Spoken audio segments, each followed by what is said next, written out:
থামলেন কেন? বলে যান। আপনার কয়েকটা জায়গায় ভুল হয়েছিল। কীরকম? প্রথমত, আপনার সামান্য ছুতোয় আমাদের দেখতে আসা।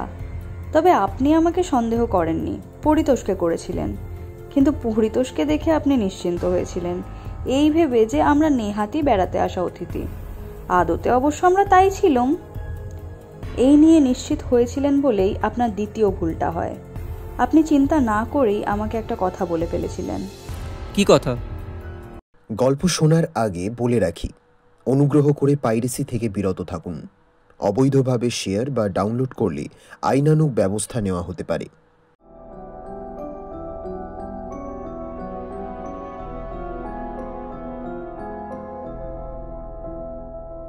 বাংলা ও বিশ্ব সাহিত্যের রোমাঞ্চময় গল্পের ঝুলি দিয়ে সাজানো আমাদের এই বিশেষ উপস্থাপনা দ্য অ্যাডভেঞ্চার স্টেশন। আজকে আপনাদের জন্য রয়েছে রহস্যের জাল। আজকের গল্প পাঠে এবং গল্পের সূত্রধর আমি স্বর্ণাভ। শুরু হচ্ছে আমাদের আজকের উপস্থাপনা, রহস্যের জাল। সন্ধে হয়ে এসেছে।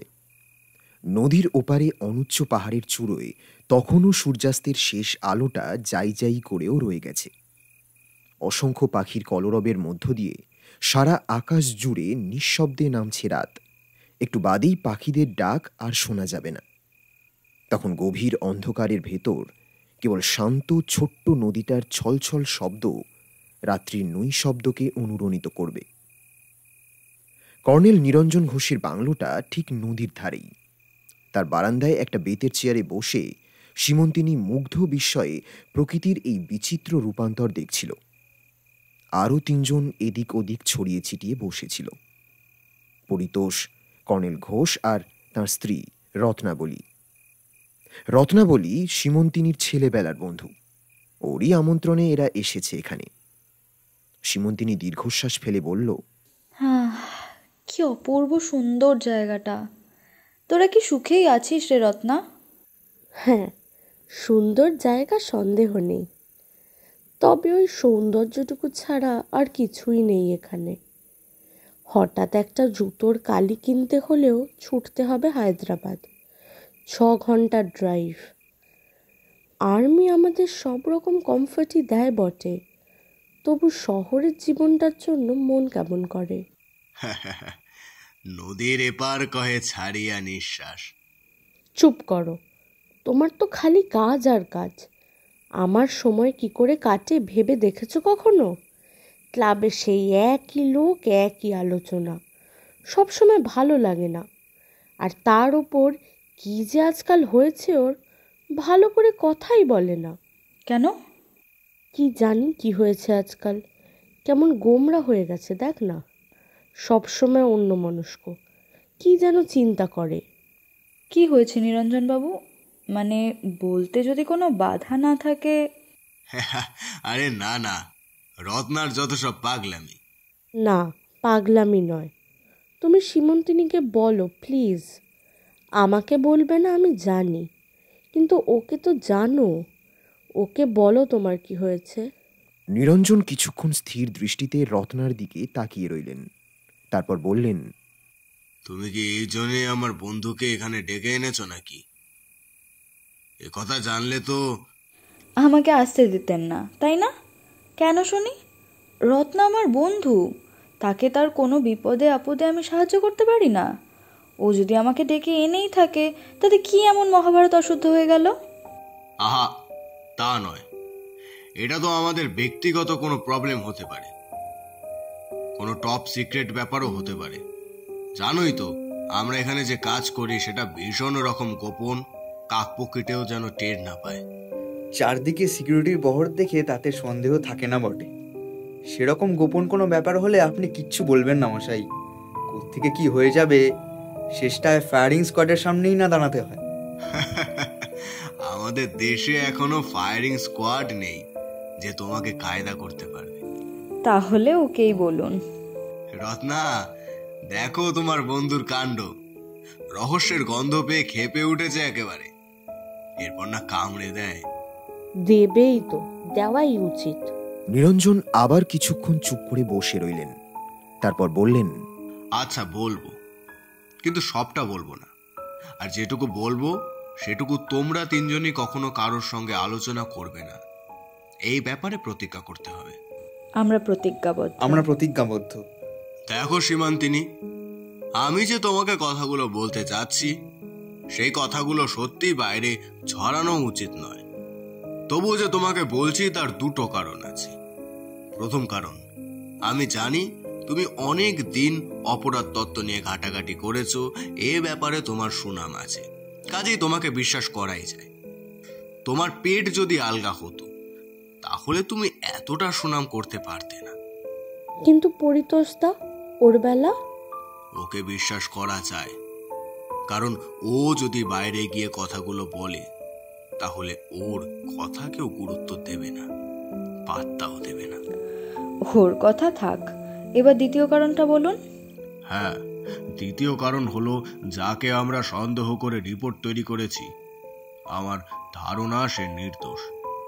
কিন্তু এটা আর্মি, এখানে আমরা কোনো রকম ঝুঁকি নিতে পারি না। আমার ভাবতে খারাপ লাগছে যে হয়তো মিথ্যে ভিত্তিহীন সন্দেহের কোপে একটি নিরীহ লোকের রুজি রোজগারের রাস্তা বন্ধ হয়ে যাবে। আপনি কি রিপোর্টটা সাবমিট করে দিয়েছেন? না, এখনো দিইনি, আর 2-1 দিনের মধ্যেই দেব। ভালো, এবার বলুন কি হয়েছে, মানে যতটা বলা সম্ভব আর কি। তোমরা তো জানোই আমাদের এই জায়গা হচ্ছে একটা মিলিটারি রিসার্চ অ্যান্ড ডেভেলপমেন্ট সংস্থা। এখানে কয়েকজন নামকরা বিজ্ঞানী, ইঞ্জিনিয়ার আর টেকনিশিয়ান সেনাবাহিনীর পরিচালনাধীন যুদ্ধ সংক্রান্ত কোনো কোনো ব্যাপারে গবেষণা করে থাকেন। এই সমস্ত গবেষণার ফল কখনো কখনো বাইরে প্রকাশ করা হয়, কখনো একেবারে গোপন রাখা হয়। এখন ব্যাপারটা হয়েছে কি, সম্প্রতি আমাদের এই সংস্থার অত্যন্ত গোপন কোনো কাগজপত্র দেশের বাইরে চালান হয়ে গেছে। কে এই কীর্তি করেছে এবং কিভাবে করেছেন সেটা আমরা এখনো জেনে উঠতে পারিনি বা নিশ্চিত ধরতে পারিনি। কাজেই শেষ পর্যন্ত আমাদের জনৈক সহকর্মী, যার পর আমাদের সকলেরই অল্প বিস্তর সন্দেহ হয়েছে, তাকে সরিয়ে নিয়ে যাওয়ার জন্য রেকমেন্ডেশন দিয়ে রিপোর্ট দিচ্ছি উপর মহলে। তবে তাতে বিবেক বড় জ্বালাচ্ছে, খালি মনে হচ্ছে কাজটা ঠিক হচ্ছে না। আপনি বললেন আমাদের সন্দেহ হয়েছে, আমাদের মানে কাদের? আমার আর আমার সহকর্মী মেজর ডি.কে. রাওয়ের। গোপনীয় কাগজপত্র যে বাইরে পাচার হচ্ছে সে খবর আমরা দুজন ছাড়া এখনো কেউ জানে না বলে আমার ধারণা, এবং উপর মহল থেকে আমাদের উপর আদেশ হয়েছে ইনভেস্টিগেশন এর রিপোর্ট দেওয়ার জন্য। কিভাবে কাগজপত্র বাইরে যাচ্ছে? মানে কি উপায় নয়, কি বেশে? মানে হাতে লেখা চিরকুট, না সিগারেটের বাক্সের খোলের ভেতরে লেখা, বা মাইক্রোফিল্ম, নাকি এমনি ফিল্ম বা ডাক টিকিটের পেছনে লেখা? না না, অত ছোটখাটো ব্যাপার নয়, মস্ত বড় A0 সাইজের প্রিন্ট, যেটা 4 ভাঁজ করলেও একটা প্রমাণ সাইজের ম্যাগাজিনের চেহারা নেয়, সেরকমই কাগজ বেরিয়ে যাচ্ছে। মোটা কাগজের উপর প্রিন্ট, ওজনও কম নয়। মাইক্রো ফিল্ম বল, সাধারণ নেগেটিভ ফিল্ম বল বা অন্য যে কোনো রকম রিপ্রোডাকশনের জন্য চাই ক্যামেরা এবং অন্যান্য সরঞ্জাম। সেই সমস্ত ব্যবস্থা এখানে করা সম্ভব হচ্ছে না বলেই দুটো প্রিন্ট বের করে দেওয়া হচ্ছে। এখানকার অবস্থা আর একটু বিশদভাবে বলি, তাহলে তোমাদের আরো ব্যাপারটা পরিষ্কার হবে। এই যে নদীর ধারে দুটো বাংলো দেখছো, এই দুটো হলো আমার ও রাওয়ের। আমরা অ্যাডমিনিস্ট্রেশনের লোক বলে এই বাংলো দুটো পেয়েছি। যারা গবেষক তারা কিন্তু থাকেন ওই পাঁচিল ঘেরা জায়গাটার মধ্যে। এখানে 16টা কোয়ার্টার আছে, আর আছে ল্যাবরেটরি, ওয়ার্কশপ ইত্যাদি।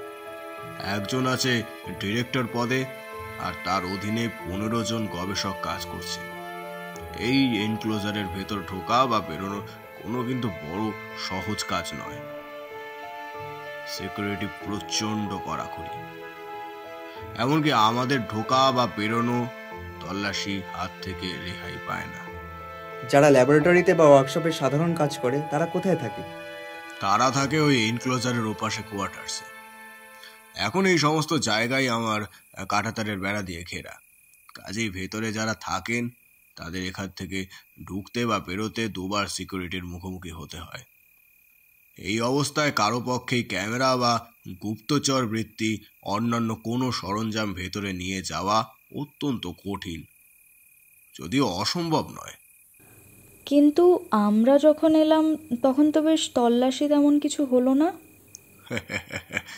সে আমি সঙ্গেই ছিলাম বলে হয়তো, তবে যখন বেরোবে তখন কিন্তু হবে, বেশ ভালোভাবেই হবে, এমনকি আমি সঙ্গে থাকলেও।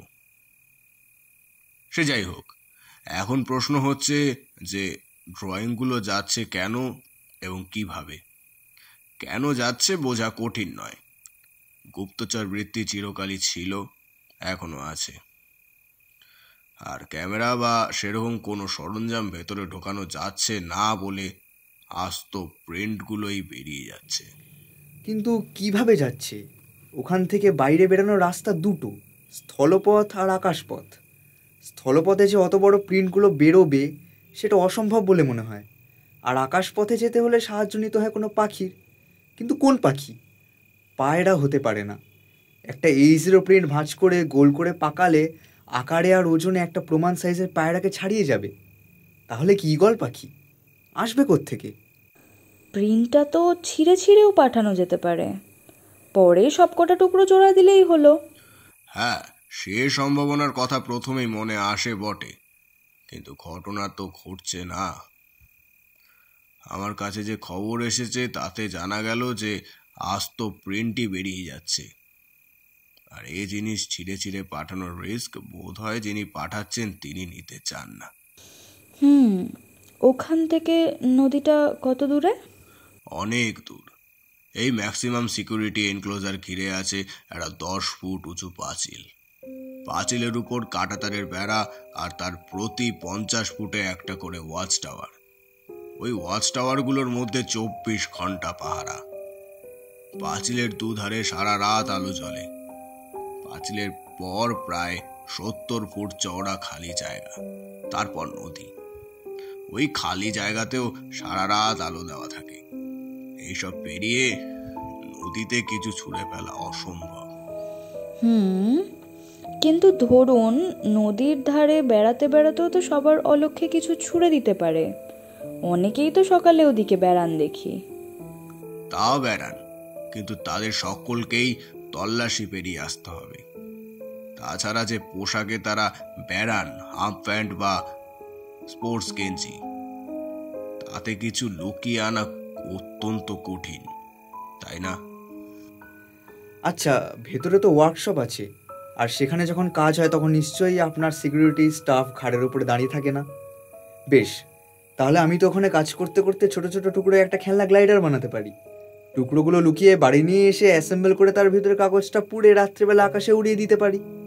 একটা ছোটোখাটো মডেল গ্লাইডার একটা প্রিন্ট নিয়ে অনায়াসে উড়ে নদী পার হয়ে জঙ্গলের ভিতরে গিয়ে পড়তে পারে। আপনারা যখন আলো জেলে মাটির দিকে তাকিয়ে আছেন তখন আলোর উপর দিয়ে আমার গ্লাইডার বেরিয়ে যাচ্ছে, কেউ দেখতে পাচ্ছে না। এরকম তো হতে পারে। হ্যাঁ, হতে পারে না তা নয়, তবে এই আইডিয়াটা আমার মাথায় আসেনি। তার কারণও আছে। আমাদের ওয়ার্কশপের প্রত্যেকের একটা জব কার্ড থাকে, আর সেই কার্ডের বাইরে কেউ কোনো কাজ করলে তাকে জবাবদিহি করতে হয়। তবে তুমি বলতে পারো সুপারভাইজার বা সিনিয়র স্টাফেদের মধ্যে কেউ জব কার্ড তো তাদের থাকে না। তারা তো যখন ইচ্ছে যা খুশি করতে পারেন। তা পারেন, কিন্তু তাদেরও নজরে রাখা হয়। সিকিউরিটি ঘাড়ের উপর থাকে না ঠিকই, কিন্তু ওয়ার্কার্সদের ভেতরে স্পাই আছে। কাউকে কোনো অদ্ভুত কাজ করতে দেখলেই তারা আমাদের খবর দেয়। এমনকি কেউ তার রান্নাঘরে ছুরি শান দেওয়ার খবর থাকলেও তা আমরা পাই। আচ্ছা, ভেতরে যারা থাকেন তাদের প্রত্যেকের পক্ষেই কি ড্রয়িংগুলো পাওয়া এবং পাচার করা সম্ভব? না, এটা সম্ভব 5 জনের। প্রথম ডিরেক্টর ডক্টর অমর প্রভাকর যোশী, দ্বিতীয় chief engineer doctor Sudhir Tarafdar, তৃতীয় chief designer engineer Krishna Iyer, চতুর্থ drawing office record keeper Darshan Das এবং রিসার্চ কোঅর্ডিনেটর ডক্টর গ্রেভিয়েল ডিসুসা। দর্শন দাস ছাড়া বাকি 4 জনই বাড়িতে ড্রয়িং নিয়ে যেতে পারেন, নিয়ে যানও রাতে পড়াশোনা করবার জন্য। দর্শন দাস সব ড্রয়িংয়ের জিম্মাদার, একাই একটা ঘরে বসে ড্রয়িংয়ের হিসাবপত্র রাখেন। কাজেই তার পক্ষে জামার তলায় লুকিয়ে ড্রয়িং বাড়ি নিয়ে যাওয়া সম্ভব। এরা ছাড়া আর কারো পক্ষে হিসেব বা রেকর্ড না রেখে ড্রয়িং পাওয়া সম্ভব নয়। কাজেই পাচার করার প্রশ্ন ওঠে না। এদের মধ্যে আপনি কাকে সন্দেহ করছেন? চিফ ইঞ্জিনিয়ার সুধীর তরফদারের। কেন? অনেকগুলো কারণ আছে। প্রথমত, ভদ্রলোক বেশ অসামাজিক, অকারণেই রূঢ় হন। এতদিন আমরা ভাবতুম সেটা অহংকার, কিন্তু এখন মনে হচ্ছে রূঢ়তাটা লোকজনকে কাছে ঘেঁষতে না দেওয়ার একটা অস্ত্রও তো হতে পারে। যে গুপ্তচর বৃত্তি করে সে তো সবসময় সকলকে এড়িয়েই চলতে চায়, তাই না? দ্বিতীয়ত, ডক্টর তরফদার মাঝে মাঝে ছুটি নেন, নিয়ে হায়দ্রাবাদে কোনো ছোট হোটেলে গিয়ে ওঠেন। সেখানে একটি মেয়ে তার কাছে আসে, মুসলমান মেয়ে, বোরখা পরা, কিন্তু অভিজাত ঘরের বলেই মনে হয়। মেয়েটিকে আমরা অনুসরণ করার চেষ্টা করেছিলাম, কিন্তু পারিনি। হায়দ্রাবাদের গলির মধ্যে একটি বোরখা পরা মেয়েকে অনুসরণ করা বোধহয় ভগবানের কাছে অসাধ্য। তবে চেষ্টা চালিয়ে যাচ্ছি। এটাও ভয়ানক সন্দেহজনক ব্যাপার। হোটেলের ঘরে চ্যালেঞ্জ করেননি ওদের? না, এখনো করিনি। নিঃসন্দেহ না হয়ে চ্যালেঞ্জ করলে ইনভেস্টিগেশনটা ভেস্তে যেতে পারে। তরফদারকে ধরতে পারবো না, অথচ অন্য পক্ষ সাবধান হয়ে যাবে। তবে করব, রিপোর্টটা পাঠিয়ে দিই আগে, তারপর চ্যালেঞ্জ করব। আর কোনো কারণ? হ্যাঁ, উনি মাঝে মাঝে ওয়ার্কারদের কাছ থেকে টাকা ধার করতেন, আর 2-1 দিনের মধ্যে তা শোধও করে দেন। এটা যে কেন করেন তার কারণটা আমরা এখনো বের করতে পারিনি। জিজ্ঞেসও করা যায় না, ভদ্রতায় বাধে। আর জিজ্ঞাসা করলেও রূঢ় উত্তর পাবো তা আমরা জানি। ভদ্রলোক বিবাহিত ছিলেন, বছর 10 হলো স্ত্রী মারা গেছেন। ছেলেপুলে আছে? আছে, একটি মেয়ে, সে বিলেতে কোনো ইউনিভার্সিটিতে পড়াশোনা করে। তার কাছ থেকে চিঠিপত্র আসে না? আসে, খুব ভালো করে পরীক্ষা করেই সেসব চিঠি তরফদার থেকে দেওয়া হয়। কোনো গোলমাল পাওয়া যায়নি। বয়স কত ভদ্রলোকের? 46-47 হবে, তবে দেখলে অনেক কম বয়সের মনে হয়। বাকি 4 জন সম্পর্কে বলুন, যা মনে আসে। প্রথম, ডক্টর যোশী, বয়স 56-57, শান্ত ধীর প্রকৃতির লোক, কিন্তু মাঝে মাঝে রেগে যান। তখন আবার ওকে সামলানো মুশকিল হয়ে পড়ে। উনিও বিপত্নিক, ছেলেমেয়েরা সবাই সুপ্রতিষ্ঠিত, কোনো রকম নেশা ওর নেই, একমাত্র বই পড়া ছাড়া।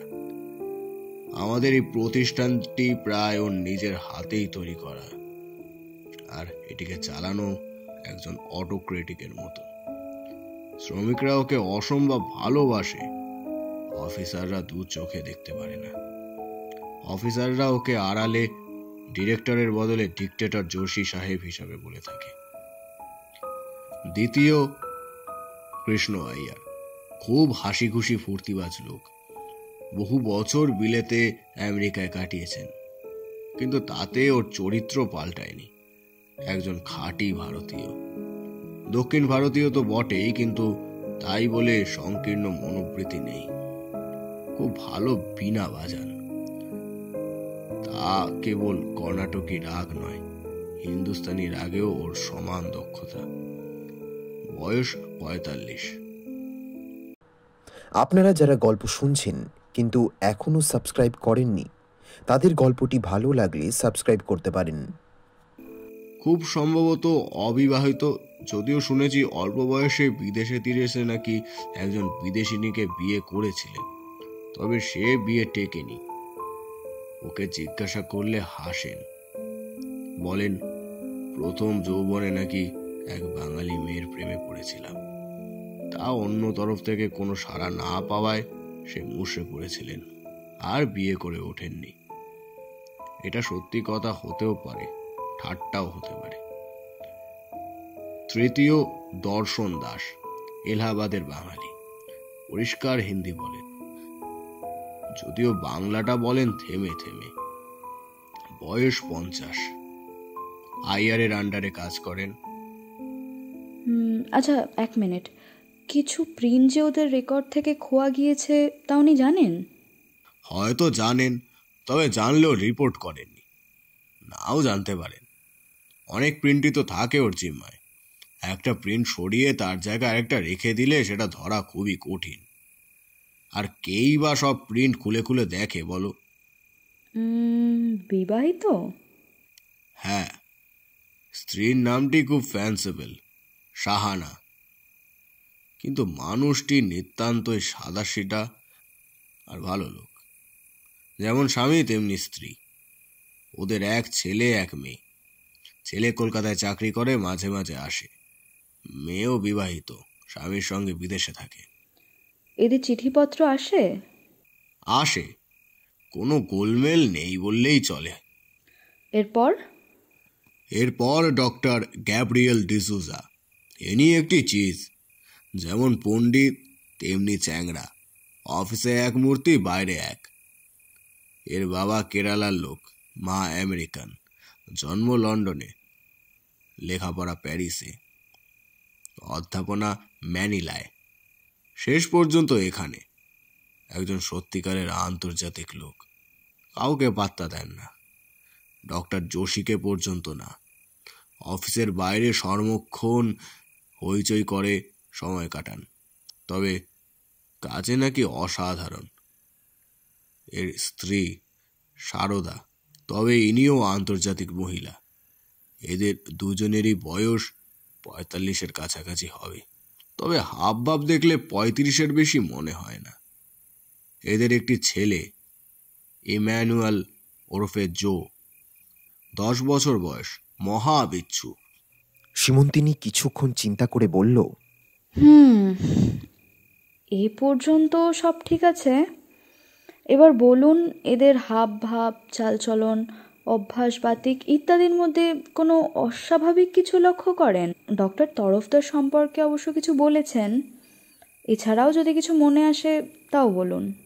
বেশ, যা মনে আসছে তাই বলছি।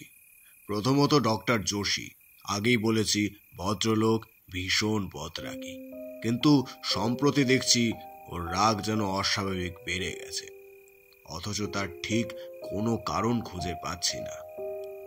কার্যক্রম সবই তো ঠিকঠাক চলছে, তাহলে এরকম হচ্ছে কেন? এরপর কৃষ্ণ আইয়ার, মাঝে মাঝে গভীর রাত পর্যন্ত বিনা বাঁচান। অনেক সময় রাতও কাবার হয়ে যায়, কিন্তু তখন সারা বাড়ির আলো নেভানো থাকে, এমনকি জানলা বন্ধ করে পর্দা পর্যন্ত টেনে দেওয়া থাকে। আইয়ার অবশ্য বলেন যে পাছে প্রতিবেশীরা বিরক্ত হন, তাই নিয়ে এরকম কাজ করে থাকেন। কিন্তু ওদের বাংলোগুলো এত দূরে দূরে যে বেশি পাওয়ারের সিরিও সেট পুরো ভলিউমে চালালেও তবেও কারো বিরক্ত হওয়ার কথা নয়। তৃতীয় দর্শন দাস, ওর যেটা চোখে লাগে সেটা ওর ভালো মানুষই। এত অস্বাভাবিক শান্ত লোক দেখা যায় না। ওর বাড়ি থেকে কোনো শব্দ আসে না, কেউ যে সেখানে থাকে তা মনে হয় না। এমনকি ছেলে যখন আসে তখনও কেমন যেন ভুতুরে বাড়িটা। চতুর্থ ডিসুজা, একরকম একজন আন্তর্জাতিক লোক, প্রচন্ড ফ্যাশনেবল, স্মার্ট, শিক্ষিত। তেমনই তার স্ত্রী, অথচ সমস্ত পরিবারটা অসম্ভব নোংরা। জামা কাপড় অত্যন্ত আধুনিক, কিন্তু স্বাদ জন্মে কাঁচা হয় না। দুর্গন্ধে কাছে যাওয়া দুষ্কর। বাড়িও তেমন, ভেতরে ঢুকলেই বাসি পচা খাবারের ভ্যাপসা গন্ধ, দেওয়ালে ঝুলকালি, টেবিল চেয়ার ময়লা, মাছি ভন ভন করছে। এমনকি বাগানটা পর্যন্ত জঙ্গল করে রেখেছে। আমরা মালি দিয়ে থাকি, তা সত্ত্বেও কোনো ফুল গাছ না, তরি তরকারি না, কেবল গুচ্ছের কলা গাছ। কলা গাছ? হ্যাঁ, ওরা নাকি ভীষণ কলা খেতে ভালোবাসেন। মিসেস ডিসুজা রত্নাকে বলেছেন মাঝে মাঝেই নাকি ওর রান্না করতে ইচ্ছে করে না, তখন পুরো পরিবার সির্ফ কলা খেয়ে লাঞ্চ বা ডিনার সারেন।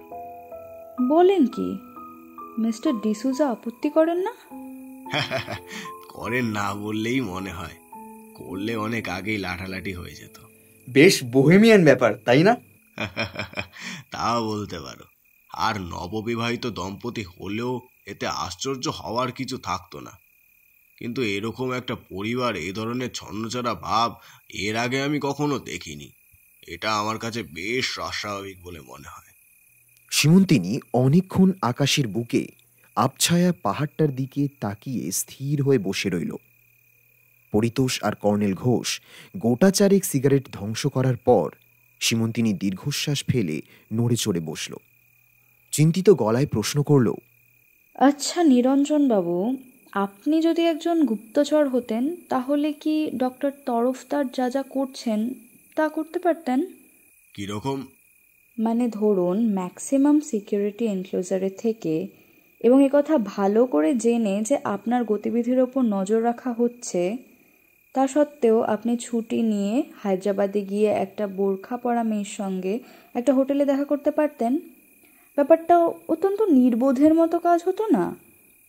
দ্বিতীয়ত, আপনি যদি গুপ্তচর হতেন তাহলে আপনি যথাসাধ্য চেষ্টা করতেন যাতে অন্য লোকের দৃষ্টি আপনার প্রতি আকৃষ্ট না হয়। ঝগড়াঝাটি করে, অভদ্র বা রূঢ় ব্যবহার করে নিজেকে আনপপুলার করে তুলতেন না, তাই না? ঠিক তাই। আর সেই জন্যই তো ওকে ধরি ধরি করেও ধরছি না।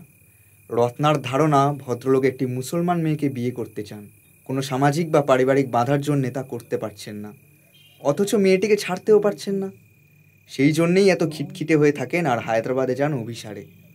রত্নার এই ধারণাটা যথেষ্ট যুক্তিসঙ্গত বলেই আমার মনে হয়। আমারও তাই মনে হয়। আচ্ছা, এই 5 জনকে আমরা একবার দেখতে পারি না? দেখতে পারো, কিন্তু জেরা করতে পারো না। ভেতরে যেতে পারি? না। আচ্ছা, বুঝেছি। কিন্তু এদের স্ত্রীদের সঙ্গে তো পরিচিত হতে পারি। তা পারো, কিন্তু স্ত্রী তো মোটে 2 জন, শাহানা দাস আর শারদা ডিসুজা। ওতেই হবে। ওদের সঙ্গে একটু কথা বলার ব্যবস্থা করে দিন। এই রত্না, তুই তো ওদের একদিন নেমন্তন্ন করতে পারিস। কতদিন খাওয়াস না বলতো? এই যে আমরা এসেছি, দুটো ভালো মন্দ রেঁধেছিস, তখন তো একটু প্রতিবেশীদেরও বলতে হয়, তাই না? ঠিক আছে ঠিক আছে, ব্যবস্থা হবে। তবে রাওয়ের স্ত্রী রাধাকে ডাকতে হবে, তা না হলে ব্যাপারটা স্বাভাবিক হবে না। আর হয়েছে মানে, তোমাকে আমি অবশ্যই নিমন্ত্রণের উদ্দেশ্য সম্পর্কে কোনো প্রশ্ন করব না, কিন্তু ব্যাপারটা কি ঘটেছে বুঝতে পারছো? পুরোটা বুঝিনি, তবে ডকুমেন্ট বাইরে যাওয়া বোধ হয় আটকানো কঠিন হবে না। কিন্তু আপনি তো এই বিভীষণটিকেও পাকড়াও করতে চান, তাই না? তার মানে কিভাবে মাল পাচার হচ্ছে তুমি বুঝতে পেরেছো, অথচ নাটের গুরুটিকে তা এখনো বুঝতে পারোনি, এই তো? কিভাবে পাচার হচ্ছে বলে তুমি মনে করো? একদম স্থির নিশ্চিত না হয় আপনাকে কখনো বলতে পারি। আমার অনুমান যদি ভুল হয় তখন তো আপনি খুব হাসবেন। না না, হাসবো না, তুমি বলো। কোনো লাভ নেই মশাই, সব রহস্যের কিনারা না হওয়া পর্যন্ত কিচ্ছু বলবে না। বলো কি? না না, তাহলে জিজ্ঞাসা করব না। হ্যাঁ, সেই ভালো। আর একটা কথা, মেনুটা কিন্তু আমি ঠিক করব। রত্না যদি রাঁধতে না পারে তো আমি রাঁধবো। মেনুতেও রহস্য? বলো কি? তা দেখো সীমন্তিনী, এটা হলো অন্ধ্রপ্রদেশ, তার ওপর শহর থেকে দূরে। তুমি চাইলেই তো আর এখানে অক্টোপাসের সুর বা উটের দুধ বা বাবাব গাছের ছাল পাবে না। কেন পাবে না? দরকার হলে যেখান থেকে হোক তাই জোগাড় করে দেবে। দেশের জন্যে আর্মি, নেভি, এয়ারফোর্স সারা দুনিয়া ঢুরে মাল মশলা জোগাড় করে, পারবে না মানে? আরে দাঁড়া, উত্তেজিত হোস না। আমার মেনু মোটেই রহস্যময় নয়, বেশ সিম্পলই হবে। হয়তো একটা জিনিস পেতে একটু অসুবিধা হবে, তা হলো মাছ। বাংলার বাইরে বাঙালির ওটাই তো সব থেকে বড় কষ্ট। না না, ওটার কোনো অভাব এখানে নেই। মাছ অর্ডার দিলেই পাওয়া যায়, মাঝে মাঝে অর্ডার ছাড়া বাড়ি বয়ে এসে দিয়ে যায়। এখান থেকে মাইল কয়েক দূরে একটা গ্রাম আছে, মানি বলে সেই গ্রামের একজন লোক মাছ ধরে এখানে বিক্রি করে। বেশ, তাহলে তো আর কোনো চিন্তাই নেই। ভালো কথা। মিসেস ডিসুজা মাছ খান তো, বা বাঙালি রান্না খাবেন তো? হ্যাঁ হ্যাঁ, সব খাবেন। মাঝে মাঝে তার রান্না করতে ইচ্ছা না করতে পারে, কিন্তু শখের রান্না খেতে কোনোই আপত্তি নেই তার। চিন্তা করো না, মহিলার সর্বভুক। আর একটা প্রশ্ন, মিস্টার আইয়ারের বাড়িতে টেপ রেকর্ডার আছে? আছে। পরদিন সকালে সীমন্তিনী, রত্না আর পরিতোষ সকালের চা পর্ব শেষ করবার আগেই কর্নেল ঘোষ তাঁর প্রাত্যহিক মর্নিং ওয়াক সেরে ফিরে এলেন। সঙ্গে ওয়াকিং স্টিক হাতে একজন অতিথি। ইনিও কর্নেলের মতোই হাফ প্যান্ট আর স্পোর্টস গেঞ্জি শোভিত। অত্যন্ত সুপুরুষ, কাঁচা পাকা চুল, বয়স 45-এর ওপারে নয়। এর চোখ দুটি দেখবার মতো, গভীর আর উদাস, অথচ মুখের হাসিটি অত্যন্ত অন্তরঙ্গ। কর্নেল ঘোষ পরিচয় করিয়ে দিয়ে বললেন, ইনি মিস্টার কৃষ্ণ আইয়ার, আমাদের চিফ ডিজাইন ইঞ্জিনিয়ার। একেই বলেছিলুম সীমান্তের বিষয়, ভারতীয় উচ্চাঙ্গ সঙ্গীতের উপর ওর অনুরাগের কথা। তা উনি শুনে তোমাদের সঙ্গে পরিচিত হতে চাইলেন, তাই ধরে নিয়ে এলো। পরিচয় পর্ব শেষ হলে আইয়ার এক কাপ চা নিয়ে টেবিলে বসলেন। পরিতোষকে জিজ্ঞেস করলেন, আপনারও নিশ্চয়ই সঙ্গীতে অনুরাগ আছে? শুনে পরিতোষ বিষম টিসম খেয়ে একাকার। কোনো রকমে সামলে নিয়ে যথাসাধ্য বিনয়ের সঙ্গে বলল, না মানে গান টান আমার একেবারেই আসে না, বুঝলেন। আসলে আমি ইলেকট্রিক্যাল ইঞ্জিনিয়ার, কাজকর্ম সেরে ওসবের চর্চা করার কোনো সময়ই পাই না। তবে তো আপনার কাজের খুবই চাপ মনে হচ্ছে। আমিও তো ইঞ্জিনিয়ার, মেটালার্জিক্যাল। আমিও কিছু কাজ করে থাকি, কিন্তু তাই বলে জীবন থেকে সঙ্গীতকে বিদায় দিতে বাধ্য হইনি এখনো। পরিতোষদার জীবনের সঙ্গীত কোনোদিনও ছিলই না, তো বিদায় দেবার প্রশ্নই ওঠে না। পরিতোষদা গান আর খবরের তফাৎ বুঝতে পারে না। রেডিওতে খবর হচ্ছে, পাশের ঘর থেকে বলে, কি বাজে গাইছে লোকটা, বন্ধ করে দাও তো যন্ত্রটা। বলেন কি, বাঙালি হয়ে গানের কান নেই? এই যে অবিশ্বাস্য! আমার তো ধারণা ছিল সঙ্গীত প্রীতি বাঙালি জীবনের এক অবিচ্ছেদ্য অংশ। কলের নয়, তার বদলে বাঙালি জীবনের আরেকটি অংশ পরিতোষদাকে পুরোপুরি অধিকার করে রয়েছে। সেটা আবার কি? ফুটবল। এখানে এসে ইস্তক কেওমেও করে যাচ্ছে। হায়দ্রাবাদের খবরের কাগজগুলো কলকাতা লিগের খবর কেন ছাপে না, সেই জন্য। সঙ্গীত যে বাঙালি জীবনের এক অবিচ্ছেদ্য অংশ, এরকম ধারণা আপনার কি করে হলো? আপনি বুঝি বাঙালিদের সঙ্গে মিশেছেন খুব? না, তা অবশ্য মিশিনি। তবে যে কজনকেই জানবার সুযোগ পেয়েছি, দেখেছি তারা প্রত্যেকেরই গানের খুব ভক্ত। তা সে ক্লাসিক্যাল গানই হোক বা টেগর সংই হোক। আপনি কলকাতায় গিয়েছেন কখনো? একবার গিয়েছিলাম একটা সেমিনারে, 2 দিন ছিলাম। কোন হোটেলে ছিলেন? হোটেলে ঠিক নয়, আমি ছিলাম আমার এক আত্মীয়ের বাড়ি। আমার বাবার মা বাড়ি কলকাতায়। কি যেন জায়গাটার নাম, হ্যাঁ মনে পড়েছে, বালিগঞ্জ। অদ্ভুত নাম। আপনি কি সঙ্গীত চর্চা করেন? সীমন্তিনী এমনভাবে প্রশ্নটা করল যেন সে আইয়ার সম্পর্কে আগে কিছুই শোনেনি। হ্যাঁ, সামান্য। আমি বীণা আর বেহালা বাজাবার চেষ্টা করে থাকি ওই টুকটাক। আর আপনার স্ত্রী? আমার তো স্ত্রী নেই, আমি তো একাই থাকি। একা থাকেন? খারাপ লাগে না? না, খারাপ লাগবে কেন? বেশ তো আছি। অফিস থেকে বাড়ি এসে নিশ্চিত আরাম, কেউ বিরক্ত করবার নেই, ঘ্যান ঘ্যান করবার নেই। আমি পুজো সেরে বীণা নিয়ে বসি, আপন মনে যতক্ষণ খুশি বাজাই। আর আপনার রান্না বান্না সেসব করবার লোক আছে বুঝি? না, রান্নাও নিজেই করি, যখন খুশি, যা খুশি। আর হ্যাঁ, রান্নার কথায় মনে পড়লো, আমি কিন্তু বাঙালি রান্না খুব পছন্দ করি। বলেন কি? বাঙালি রান্নার সঙ্গে আপনার পরিচয় হলো কি করে? ভদ্রলোক একটা অত্যন্ত রহস্যময় হাসি হাসতে হাসতে মাথা নেড়ে বললেন, আজ নয়, অন্য একদিন বলবো। আর তা শুনেই বা কী হবে? ভয়ানক ট্র্যাজিক গল্প, শুনে চোখের জল ধরে রাখতে পারবেন না। আপনি কিন্তু আমার কৌতূহল খুব অন্যায়ভাবে বাড়িয়ে দিচ্ছেন। ভালোই তো, ভালোই তো। কৌতূহল থাকলে ভবিষ্যতে আবার দেখা হওয়ার সম্ভাবনাটা প্রবলতর থাকে, তাই না? যা হোক, আমি কিন্তু এসেছিলাম একটা অ্যাপয়েন্টমেন্ট করবার জন্য। কবে আর কখন আমরা আপনার গান শুনতে পারি? কর্নেল সাহেব আপনাকে আমার সঙ্গীত প্রীতির কথা বলেছেন, কিন্তু পারদর্শিতার কথা নিশ্চয়ই বলেননি। বলতে পারেনও না, কারণ আমি গান ভালোবাসি, কিন্তু কখনো গাইবার চেষ্টাও করিনি। হ্যাঁ, ওই এক জায়গায় আমাদের খুব মিল।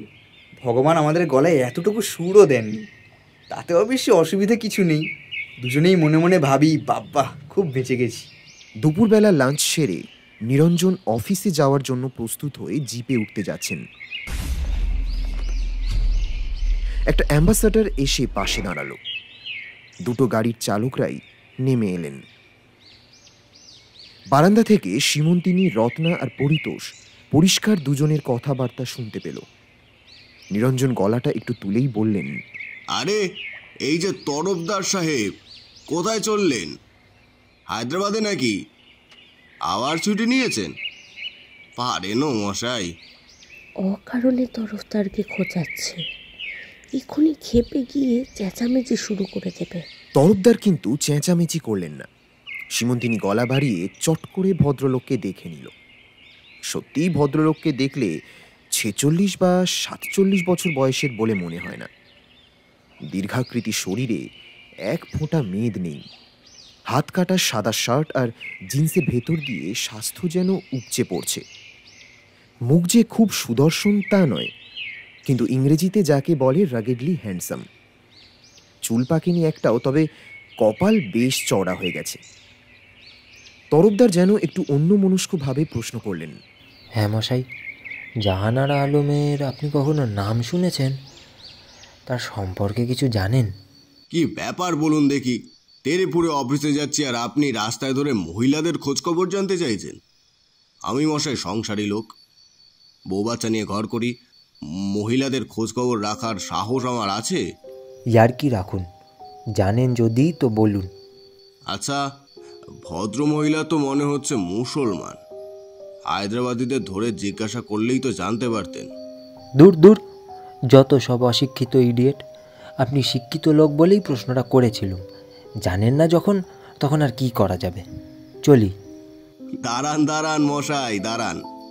এত অল্পতেই চটে গেলে কিভাবে হয় বলুন তো? জাহানারা আলমের নাম শুনেনি তা কখনো হয়? ওর নাম কে শোনেনি বলুন তো? ডেকান ট্রিবিউন কাগজটা তো প্র্যাকটিক্যালি চলে ওর লেখার জন্যই। প্রচণ্ড জ্ঞানীগুণী মহিলা বলে শুনেছি। যেমন আগুনের মতন লেখা, তেমনি দুর্দান্ত গান। আর শুনেছি তেমনি দারুণ ছবি আঁকেন। তবে ওর শত্রু অনেককে চটিয়েছেন। বিশেষত যে সমস্ত ইনফ্লুয়েন্সিয়াল লোক মনে করতেন যে তারা যা খুশি অন্যায় করে পার পেয়ে যেতে পারেন, তারা তো ভদ্রমহিলাকে দু চোখকে সহ্য করতে পারেন না। হ্যাঁ, ওর অনেক শত্রু। আচ্ছা, ইন্ডিয়ান আর্মি কি ওকে প্রোটেকশন দিতে পারে? Indian army? আপনি কি পাগল হয়েছেন? আর শুনেছি ভদ্রমহিলার বয়স এখন 30-এর সামান্য উপরে হবে। ওর তো নিজেরই সাবধান হওয়ার বয়স হয়েছে। আপনি এ নিয়ে মাথা ঘামাচ্ছেন কেন বলুন তো? আমি ভদ্রমহিলাকে ভালো করে চিনি, তাই মাথা ঘামাচ্ছি। নিরঞ্জন যেন কথাটা কানেই তুললেন না। চিন্তিতভাবে বললেন, প্রোটেকশনের কথাটা বললেন কেন? কি হয়েছে? ওর যদি সত্যি কোনো ভয়ানক বিপদ এসে থাকে, হয়তো আমি কোনোভাবে সাহায্য করতে পারি। ইন্ডিয়ান আর্মির তরফ থেকে হয়তো নয়, মিস আলমের একজন গুণমুগ্ধ পাঠক হিসেবে। তবে হ্যাঁ, ইন্টেলিজেন্সে আমার এক্সপিরিয়েন্সটা হয়তো কাজে দিতে পারে। কি হয়েছে বলুন তো? দুটো লোক সর্বত্র সর্বদা ওকে ফলো করবার চেষ্টা করছে। ক্ষতি এখনো করতে পারেনি, কিন্তু ওদের ডিটারমিনেশনটা নাকি ভীতিপ্রদ। জাহানারা অনেকবারই ভাড়াটে গুন্ডার মুখোমুখি হয়েছেন, কিন্তু এরা সেই স্তরের লোক নয়। ভাবলে হীন ঠান্ডা যন্ত্রের মতো এরা পেছনে লেগে থাকে।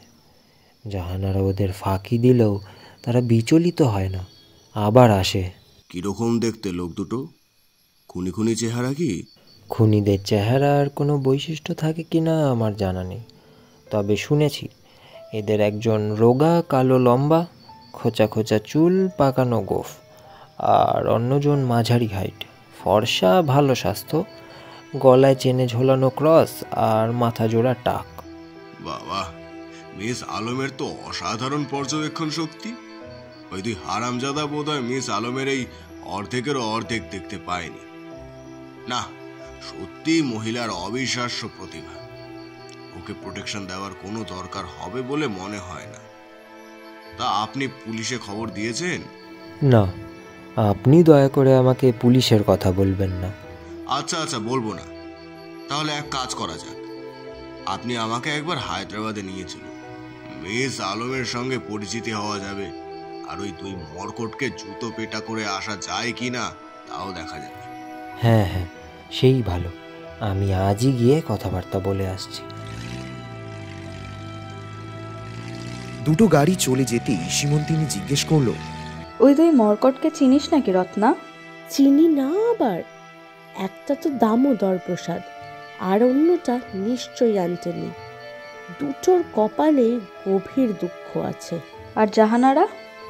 না, ওকে চিনি না, তবে নাম শুনেছি। আর শুনেছি ওর বাবা ডক্টর শামসুজ্জামান আলম নাকি আদতে বাঙালি, হুগলি জেলার লোক। তবে বোধ হয় দু পুরুষ হায়দ্রাবাদে আছেন। হায়দ্রাবাদ বিশ্ববিদ্যালয়ের অধ্যাপক, অত্যন্ত কড়া প্রকৃতির লোক, আর মেয়েরই মতো ঠোঁট কাটা। কাউকে পাত্তা দেন না, সবাই ওকে জমের মতো ভয় পায় আর তেমনই শ্রদ্ধা করে। কিন্তু জাহানারা ওই কাঠখোট্টা লোকটাকে বিয়ে করবে, এ আর লোক খুঁজে পেল না। কিন্তু দেখ সীমন্তিনী, আমার সন্দেহ একদম ঠিক প্রমাণিত হয়েছে। গোড়াতেই ধরেছি যে এর মধ্যে একটা ভালোবাসা টালোবাসার ব্যাপার আছে।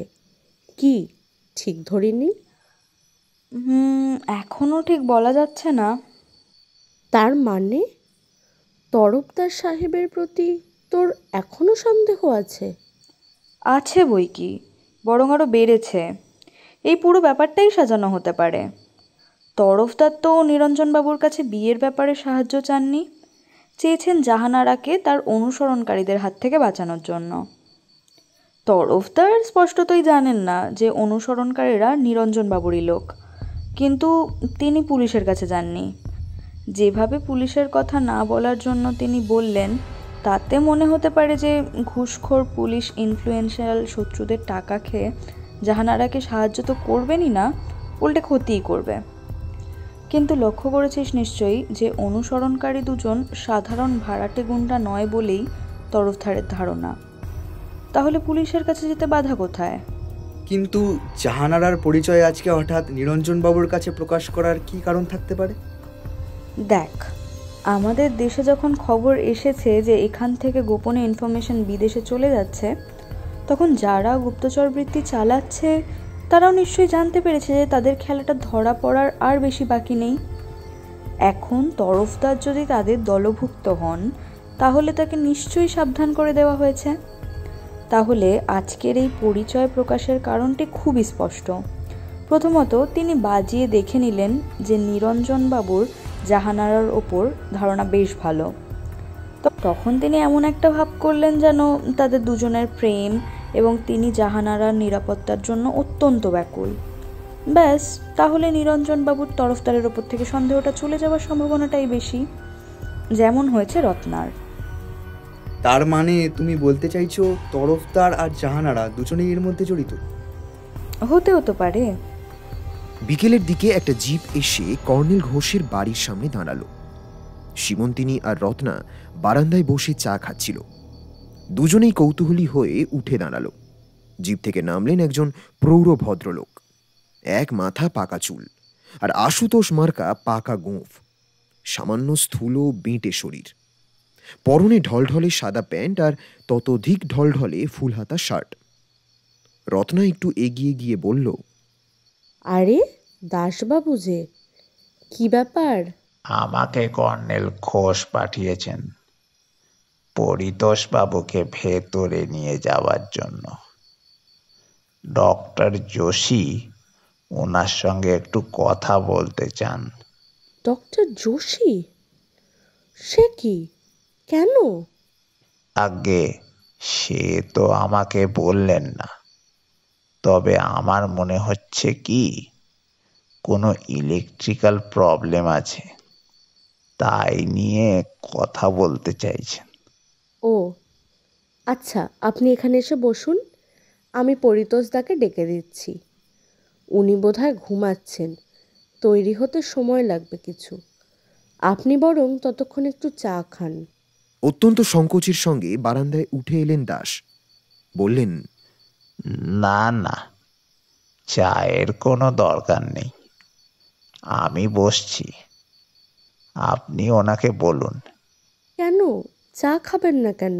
রয়েছে তো, আপনি ততক্ষণ এর সঙ্গে কথা বলতে বলতে চা খান। ইনি আমার বন্ধু সীমন্তিনী, পরিতোষদার স্ত্রী। সসংকোচে একটা নমস্কার করে দাস কোনো রকমে একটা চেয়ারে বসে পড়লেন। সীমন্তিনী ওর দিকে এক পেয়ালা চা এগিয়ে দিয়ে বলল, আচ্ছা মিস্টার দাস, আপনি বোধহয় প্রবাসী বাঙালি, তাই না? হ্যাঁ, আমি এলাহাবাদের। এখানে অনেক দিন আছেন? না, বছর 5 তার আগে ছিলাম ডিফেন্স প্রোডাকশনে। এই রিসার্চ অর্গানাইজেশনটা তৈরি হয়েছে কত বছর হলো? 6 বছর। তার মানে আপনি প্রায় গোড়া থেকেই আছেন। হ্যাঁ। এলাহাবাদে কি আপনাদের নিজেদের বাড়ি? হ্যাঁ। সেখানে যান মাঝে মাঝে? হ্যাঁ। যতক্ষণ পরিতোষ না বেরোলো ততক্ষণ এই হ্যাঁ না করেই আলাপচারি করে গেলেন দাস। চলে যাওয়ার পর রত্না জিজ্ঞেস করল, কি মনে হলো রে তোর? হ্যাঁ, মনে হলো যেন একটি দেওয়ালের সঙ্গে এতক্ষণ বাক্যালাপ করলাম। সন্দেহজনক? ঘোরতর। কেন? কেন আবার কি? একটা লোকের এরকম নিরঙ্কুশ নিরেট হবার কোনো প্রয়োজন হয় কি? এটাই হয়তো স্বভাব। হতেও পারে, নাও হতে পারে। কোনো গোপন অপরাধের বোঝা বইছেন, তাও তো হতে পারে। সন্ধেবেলা পরিতোষ আর নিরঞ্জন একসঙ্গে ফিরলেন। এসেই নিরঞ্জন হাঁক ডাক শুরু করে দিলেন। বললেন, সবাই এখানে এসো, অনেক কথা বলার আছে।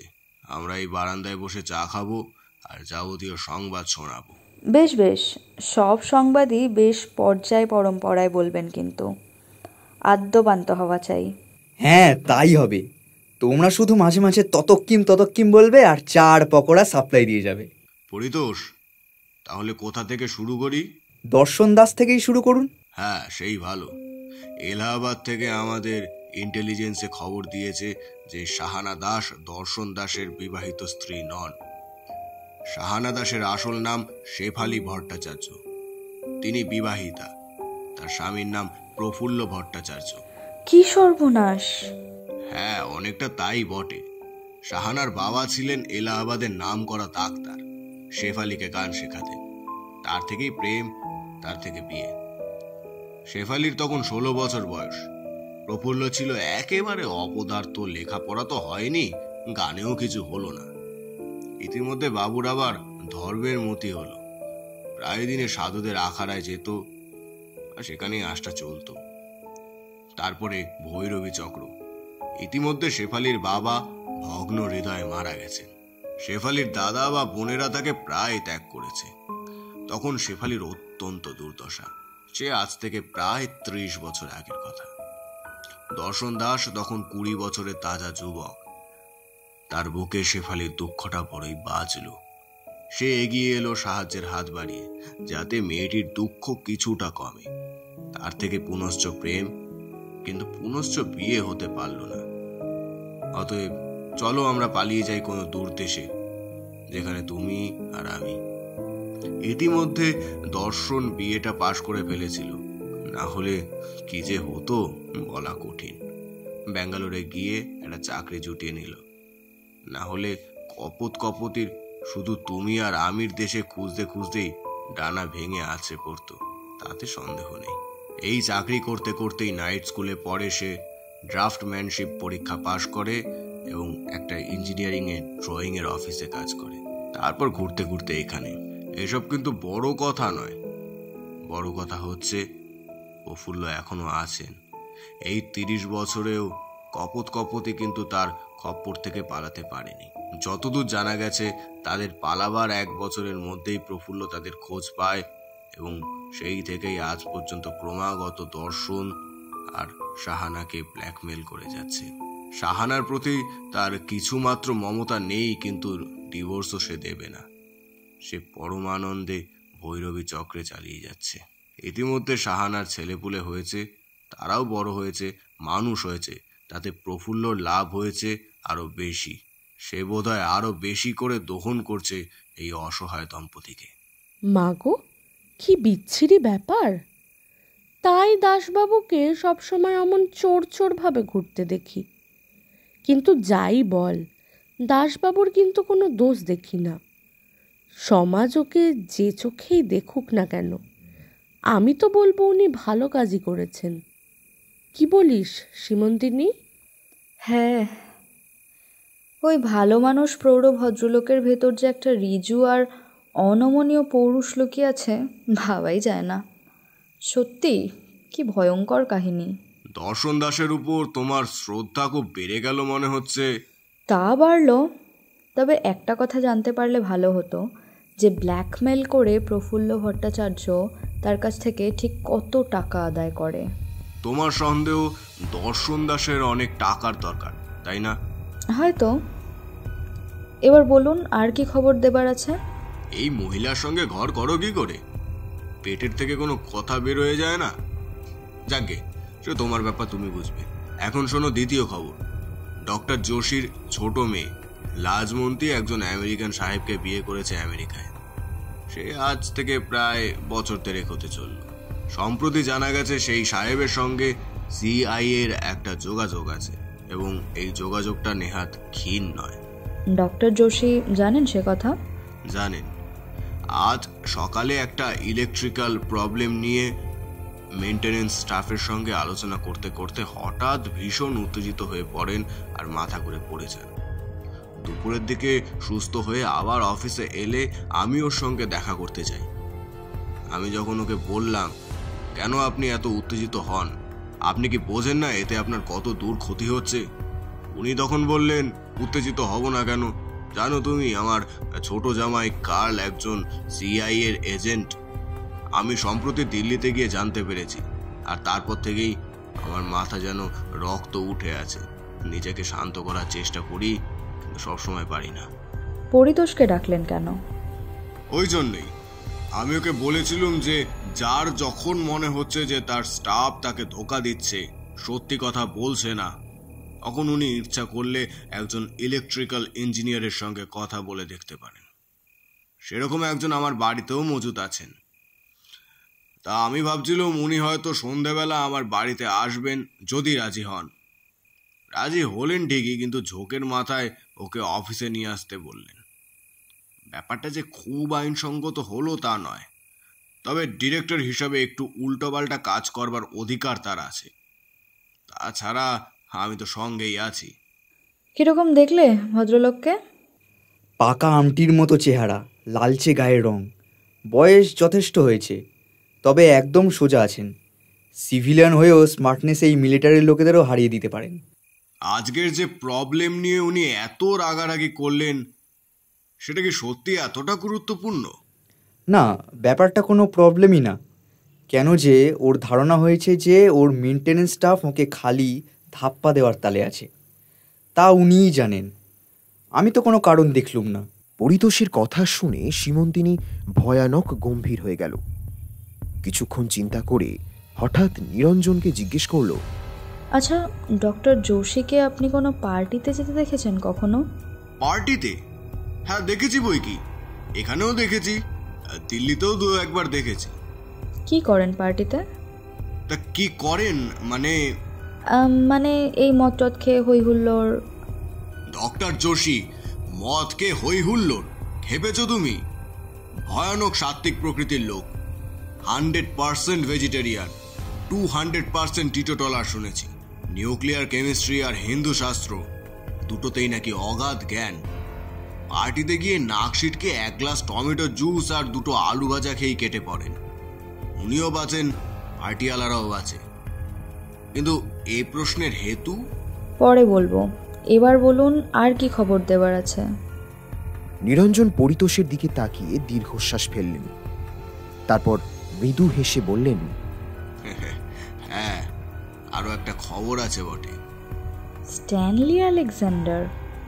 ভয় নেই, ঘোরতর কৃষ্ণবর্ণের অন্ধ্রের লোক। চেহারা দেখলে বুকের রক্ত হিম হয়ে যায় বটে, কিন্তু আসলে অত্যন্ত ভদ্র ও বেচারা মানুষ। তরফদার নাকি বলেছেন যে তার ভুঁড়ি হয়ে যাচ্ছে, সেই জন্য এক্সারসাইজ করার একটা ব্যবস্থা করেছে। উনি আপনার সঙ্গে মর্নিং ওয়াক করেন না? না। আচ্ছা, মিস্টার আইয়ারের মতো আপনি ওয়াকিং স্টিক নিয়ে বেরোন না কেন? বেশ স্টাইলিশ স্টাইলিশ দেখাতো। আপনারা যারা গল্প শুনছেন কিন্তু এখনও সাবস্ক্রাইব করেননি, তাদের গল্পটি ভালো লাগলে সাবস্ক্রাইব করতে পারেন। পরিতোষ হঠাৎ উজ্জ্বল মুখে চেয়ারের ওপর খাড়া হয়ে বসল। এই হয়েছে। তার পর মুহূর্তেই চুপসে গিয়ে বলল, না, হলো না। কি হলো না পরিতোষ? তুমি ভেবেছিলে ওই 6টা যদি ফাঁপা হয় তাহলে তার মধ্যে একটা প্রিন্ট পাকিয়ে ঢুকিয়ে সেটা বের করে নেওয়া যায়, তাই না? হ্যাঁ, তাই বটে। তবে সঙ্গে সঙ্গেই মনে হলো যে যেরকম সরু স্টিক আইয়ারের হাতে দেখলুম, তার ভিতরে একটা A0 সাইজের প্রিন্ট যতই পাকানো থাক না কেন, তার ঢোকানো যাবে না। সীমন্তিনী কি যেন বলতে যাচ্ছিল, কিন্তু তার আগেই বাইরের অন্ধকারে গেটের পাশে একটা গলা খাঁকারির শব্দ শুনে থেমে গেল। নিরঞ্জন তাড়াতাড়ি উঠে গেটের সামনের আলোটা জ্বেলে দিলেন। যে লোকটি সাইকেল ঠেলতে ঠেলতে ভেতরে ঢুকল সে একজন স্থানীয় লোক। রোগা, লম্বা, কালো, পরনে সাদা হাতকাটা শার্ট আর সাদা লুঙ্গি। বয়স 35 থেকে 55 যা কিছু হতে পারে। তাকে দেখে রত্না বেজায় খুশি হয়ে উঠল। বিশুদ্ধ বাঙালি হিন্দিতে তাকে স্বাগত সম্ভাষণ জানিয়ে সীমন্তিনীকে বলল, এই হচ্ছে মানি, আমাদের মাছ সাপ্লাই দেয়। আয়, তোর কি লাগবে না লাগবে এর সঙ্গে কথা বলে ঠিক করে নে। অতঃপর 2 মহিলা বাঙালি হিন্দিতে এবং শ্রীযুক্ত মানি তেলেগু হিন্দিতে পরমোৎসাহে মাছ সংক্রান্ত আলোচনায় ব্যস্ত হয়ে পড়ল। পরিতোষ একগাল হেসে নিরঞ্জনকে বলল, অদ্ভুত আমাদের স্বভাব। দেখুন, আপনার গৃহিণী ওই মানিকে দেখে যতটা পুলকিত হয়ে উঠল, আপনাকে দেখে কখনো হয়েছে? কখনো না। মানি অর্ডার নিয়ে চলে গেলে রত্না আরেক রাউন্ড চা আর পকোড়া নিয়ে এলো। সীমন্তিনীকে বলল, আমাদের এখানে মাছ কিরকম সস্তা দেখেছিস? সত্যি, আমরা কলকাতার লোক এরকম মাছের দাম যে হয় তা চিন্তাই করতে পারি না। আচ্ছা নিরঞ্জন বাবু, মানিকে কি আপনি খবর দিয়েছিলেন নাকি সে নিজে নিজেই এসেছিল? আমি খবর পাঠিয়েছিলাম। কেন? আপনি খবর পাঠিয়েছিলেন? ও, আমি ভেবেছিলাম অন্যরকম। আমার খবর দেওয়াটা কি ভুল হয়েছিল? না না, তা নয়, আসলে ভুল হয়েছে আমার। কি যে তুমি বলতে চাইছো বুঝতে পারছি না, কিন্তু একটা অদ্ভুত ব্যাপার। গতকাল থেকে আমরা যে ব্যাপারটা নিয়ে আলোচনা শুরু করেছি, তারপর থেকে 24 ঘন্টা পার হতে না হতেই তার 5 জনের মধ্যে 4 জন সাসপেক্টরের সঙ্গে তোমার দেখা হয়ে গেল। আইয়ার আর তরফদার এলেন স্বতঃপ্রবৃত হয়ে। দর্শন দাসকে আমি কায়দা করে পাঠালুম, আর ডক্টর যোশীর সঙ্গে দেখা হয়ে গেল পরিতোষের। আমার ধারণা এর খানিকটা কাকতালীয়, খানিকটা নয়। আমি এর একটা সম্ভাব্য ব্যাখ্যা আজ রত্নাকে দুপুরে দিচ্ছিলাম, এবং আমি খুব আশ্চর্য হব না যদি এখন ডক্টর গেব্রিয়েল ডিসুজা এখানে উপস্থিত হন। বলতে না বলতেই খোলা গেটের ভেতর দিয়ে হুশ করে একটা সাদা রঙের ফিয়াট ঢুকে এসে বারান্দার সামনে সশব্দে ব্রেক কষে দাঁড়ালো। নিরঞ্জন লাফ দিয়ে উঠে বিস্ফারিত চোখে সীমন্তিনীর দিকে তাকিয়ে বলে উঠলেন, অদ্ভুত, অবিশ্বাস্য, এ যে সত্যি ডক্টর ডিসুজা। ধূলি ধূসরিত নানা জায়গায় তোবড়ানো গাড়িটার ড্রাইভারের সিট থেকে যিনি বেরিয়ে এলেন তিনি নিশ্চয়ই ডক্টর ডিসুজা। রোগা, লম্বাটে চেহারা, মাথায় কোঁকড়ানো চুল, বেশ ফিল্ম স্টার মার্কা চেহারা, পরনে লাল কালোয় ডোরা কাটা শার্ট আর জিন্স, আর মুখে পাইপ। ভদ্রলোক গায়ে প্রচুর পারফিউম লাগিয়েছেন, কিন্তু তা সত্ত্বেও অনেকদিন না কাচা ঘেমো টেরিলিনের জামা থেকে যে বিকট গন্ধ বেরোয় তা চাপা দিতে পারেননি, বরং দুটো গন্ধ একত্র হয়ে বিকটতর হয়েছে। বারান্দার 3টে সিঁড়ি এক লাফে উঠে এসে একগাল হেসে বললেন, হ্যালো এভরিবডি। রত্না, আমি আইয়ারের কাছে শুনলাম যে তোমার বাড়িতে নাকি একজন সুন্দরী মহিলার আগমন হয়েছে।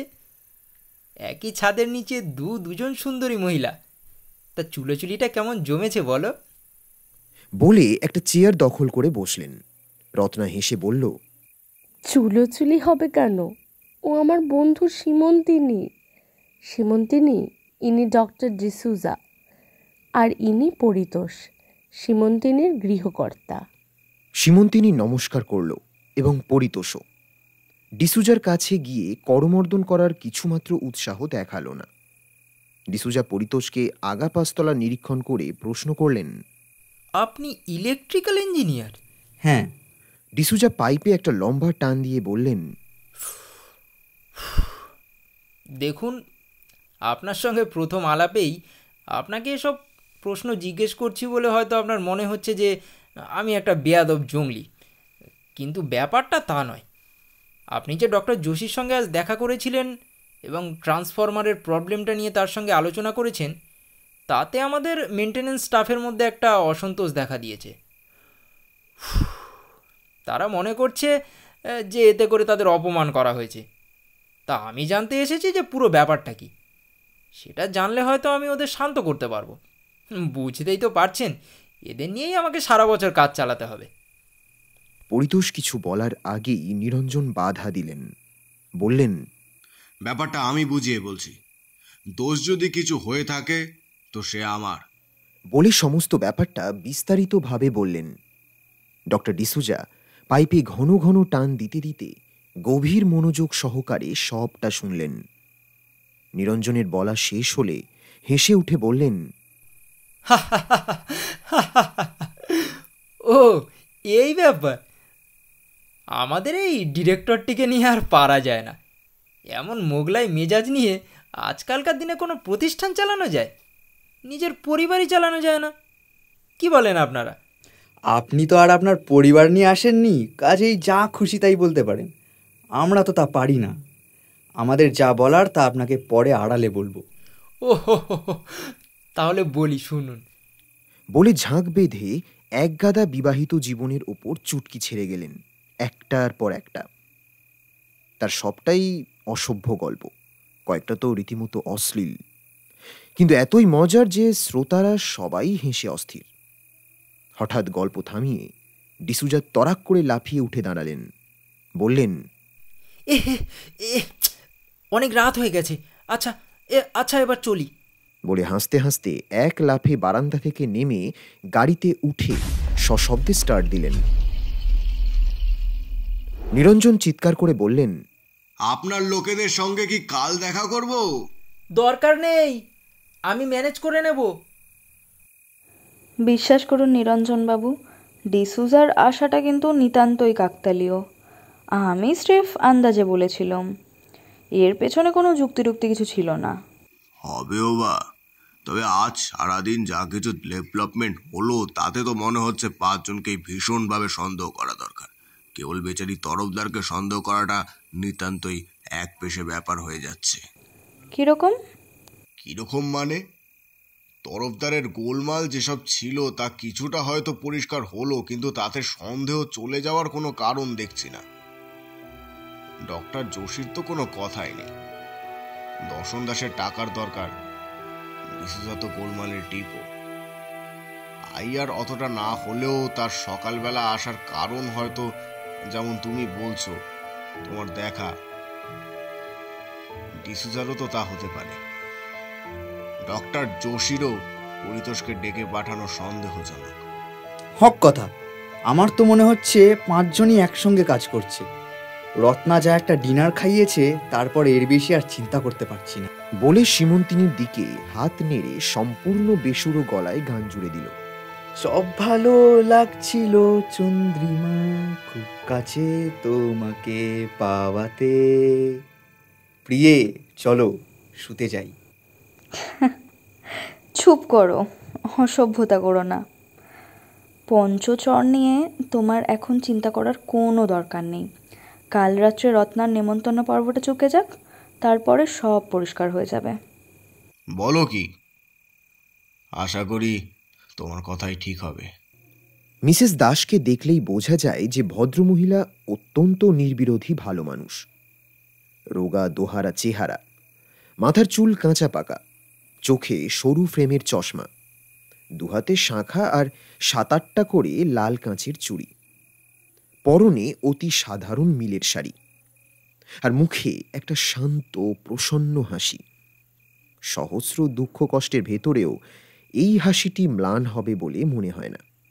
তার অতীত ইতিহাস যাদের জানা আছে তাদের এঁকে দেখলে নিঃসন্দেহে একটা কথাই মনে হবে, যে কতদূর অত্যাচারিত হয়েছিলেন ইনি, একসময় যাতে তাকে বিদ্রোহে জ্বলে উঠতে হয়েছিল। ভদ্রমহিলা দুপুর গড়াতে না গড়াতেই এসে হাজির। এসেই সোজা রান্নাঘরে ঢুকে গেলেন। রত্না অত্যন্ত আশ্চর্য হয়ে বলল, এ কি মিসেস দাস, আপনি এ সময়? সাহানা মাথা নিচু করে চুপ করে রইলেন। রত্না বলল, এমন কথা ভাবার আপনার কোনোই কারণ নেই মিসেস দাস। নেমন্তন্ন কেবল তাদেরই করা হয়েছে যারা বাঙালি রান্না খেতে ভালোবাসে, তাদের সে কথা বলেও নেওয়া হয়েছে। আর শুধু সিনিয়র অফিসার কেন, জুনিয়রদের স্ত্রীদেরও বলেছি, মিসেস সিং, মিসেস হুসেন, এদেরও বলা হয়েছে। আর আপনি একমাত্র বাঙালি মহিলা হয়েও নিমন্ত্রিত হবেন না, এ কখনো হয়? এতে যদি গোলমাল হয় তো হবে। শুনলাম মিসেস রাওকেও বলেছেন। উনি তো... হ্যাঁ, রাধা একমাত্র এক্সেপশন। ওর জন্যে আলাদা রান্নার ব্যবস্থা হয়েছে। ওকে নেমন্তন্ন না করে কি করি বলুন? না করলে তো রাও আবার 7 দিন অভিমান করে থাকবে। আচ্ছা ঠিক আছে, এবার আপনি সরুন, মাছটা আমাকে রাঁধতে দিন। কেন আপনাকে রাঁধতে দেব? আপনার রান্না কি খুব ভালো? উমা, তা বুঝি জানিস না? মিসেস দাসের মাছের কালিয়া এখানে ফেমাস। উনি তো মাঝে মাঝে রান্না করে বাড়ি বাড়ি বিলিয়ে আসেন, আমাকেও কতবার দিয়েছেন। না না, আমি দেব কোত্থেকে? আমরা কি আর মাছ কিনতে পারি? যা দাম, ছুতেই পারি না। তবে মাছ পান কোত্থেকে? আইয়ার সাহেব পাঠান। উনি তো বাংলাদেশের রান্নার ভীষণ ভক্ত, মাছ খেতে ভালোবাসেন, কিন্তু রাঁধতে পারেন না, তাই আমাকে পাঠান রেঁধে দিতে। আর পাঠান একেবারে আস্ত মাছ, নিজে নেন 2 পিস, বাকি বিলিয়ে দিতে বলেন। কিন্তু আমার কি মনে হয় জানেন? কি? রাঁধতেও উনি পারেন, কিন্তু আমাকে পাঠান কারণ উনি জানেন আমরা বাঙালি, অথচ মাছ খেতে পাই না। এমনি এমনি পাঠালে আমাদের আত্মসম্মানে লাগতে পারে, তাই আমাকে দিয়ে রান্না করিয়ে নেন। বাঙালিদের উনি খুব ভালোবাসেন, তাই না? হ্যাঁ, ওর মুখেই শুনেছি যে অল্প বয়সে যখন বোম্বেতে ছিলেন তখন একটি বাঙালি পরিবারের সঙ্গে ওর ঘনিষ্ঠতা হয়। সেই পরিবারের একটি মেয়েকেই উনি বিয়ের প্রস্তাব দিয়েছিলেন। মেয়েটি সেই প্রস্তাবে রাজি হয়নি, তারপর থেকে উনি আর বিয়েও করেননি। অথচ বাঙালিদের প্রতি, বিশেষত বাঙালি মেয়েদের প্রতি ওর কিন্তু কোনো রকম রাগ বা অভিমানও নেই। এটা ওর মতো মানুষের পক্ষেই সম্ভব। আমি শুধু ভাবি, যে মেয়েটি ওকে প্রত্যাখ্যান করলো, আজ তার কী অবস্থা হয়েছে। অল্প বয়সে যখন মানুষ চেনার অভিজ্ঞতা হয়নি তখন মেয়েরা এরকম ভুল করেই থাকে মিসেস দাস। তার জন্য পরে সারা জীবন পস্তাতে হয়। হ্যাঁ ভাই, তা ঠিক। তবে ভগবান সে ভুল সংশোধন করবারও সুযোগ সামনে এনে দেন। ভগবানের সেই দান যে গ্রহণ করতে পারে তাকে আর পস্তাতে হয় না, না পারলে অন্য কথা। আচ্ছা, মিসেস ডিসুজাকে আপনার কেমন লাগে? খুব ভালো লোক। ওকে বাইরে থেকে দেখলে ভুল বোঝার সম্ভাবনা, কিন্তু উনি সেরকম নন। আসলে বড্ড ছেলে মানুষ, স্বামীটিও তাই। তাই ওদের সংসারটা কেমন যেন আগোছালো ছন্ন ছাড়া। শুনেছি আপনাদের যোশী সাহেব নাকি ওকে একদম দুচক্ষে দেখতে পারেন না। না না, সে কি কথা, এটা একদম ভুল। আমার স্বামীর মুখে শুনেছি ডক্টর ডিসুজাকে সবাই যথেষ্ট শ্রদ্ধা করে। একটু হইচই করেন হয়তো, তা সে তার ছেলে মানুষই। তাছাড়া যোশী সাহেব দেবতুল্য লোক, জানেন।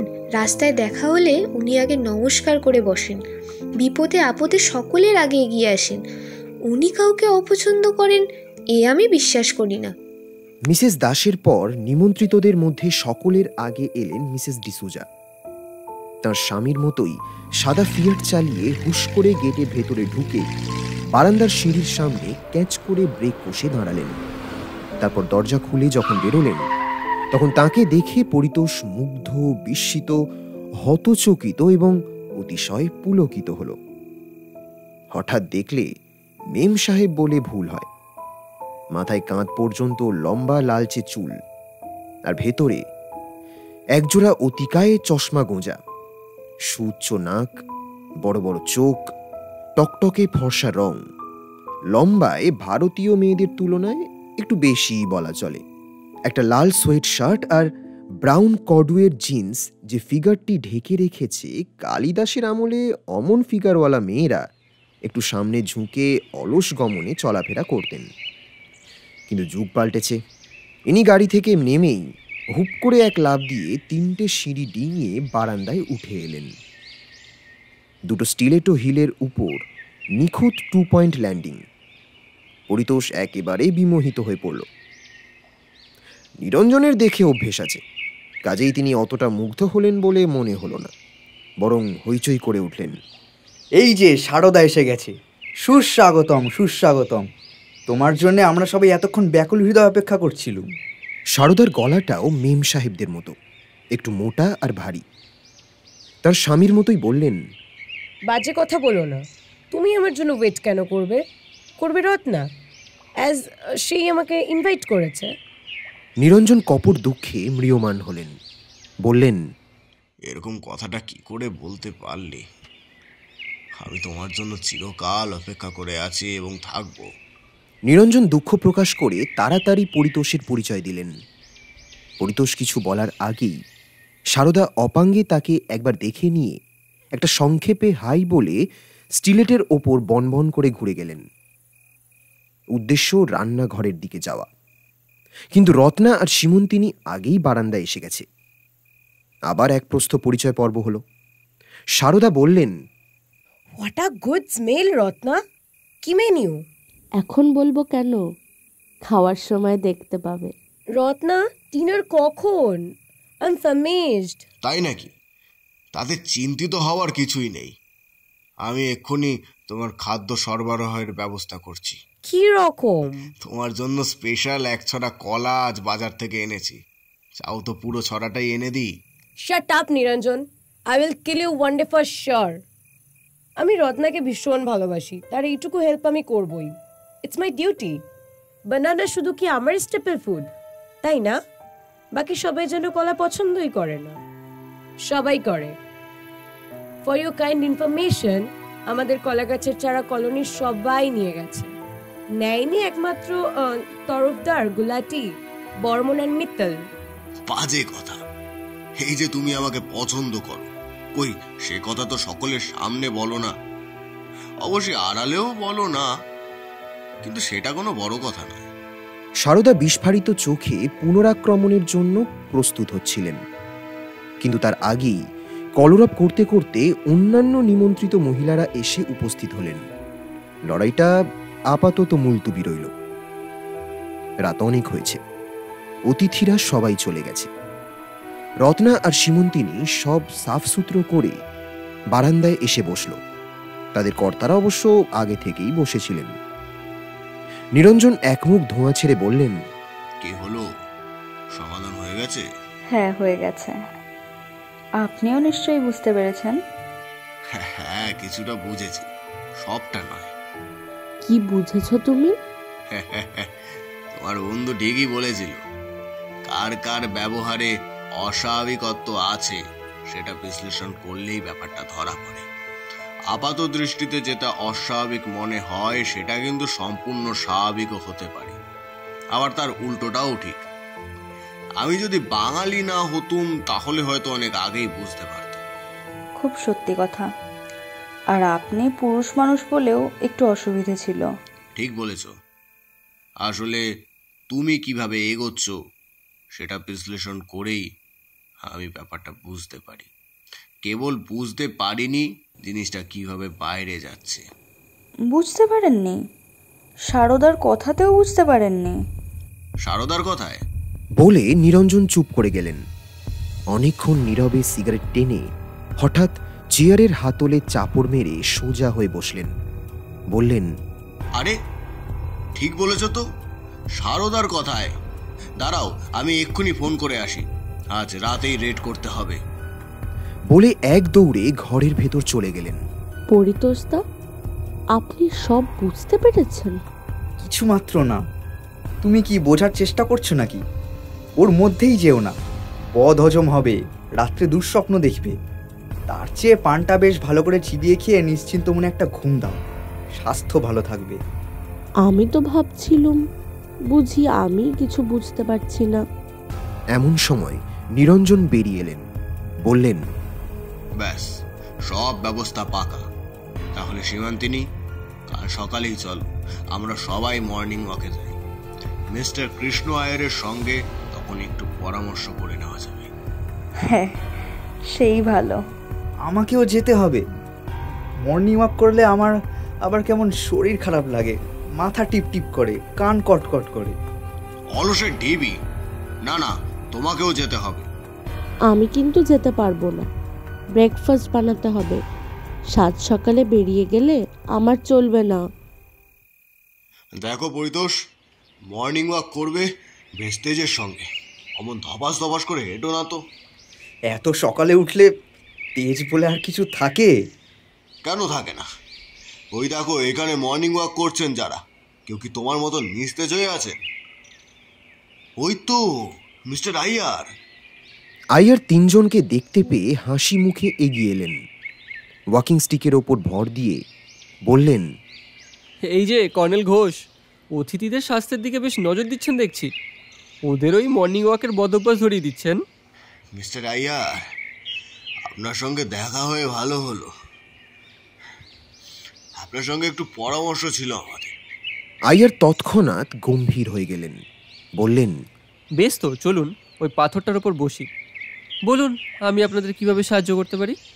নদীর ধারে একটা বেশ বড়সড় কালো মসৃণ পাথরের ওপর চারজনে বসলেন। নিরঞ্জন বললেন, মিস্টার আইয়ার, আপনার খুব সম্ভবত জানা নেই যে আমাদের এই প্রতিষ্ঠানের ভেতরে একটা খুব নোংরা কাজ চলছে। নোংরা কাজ? কিরকম?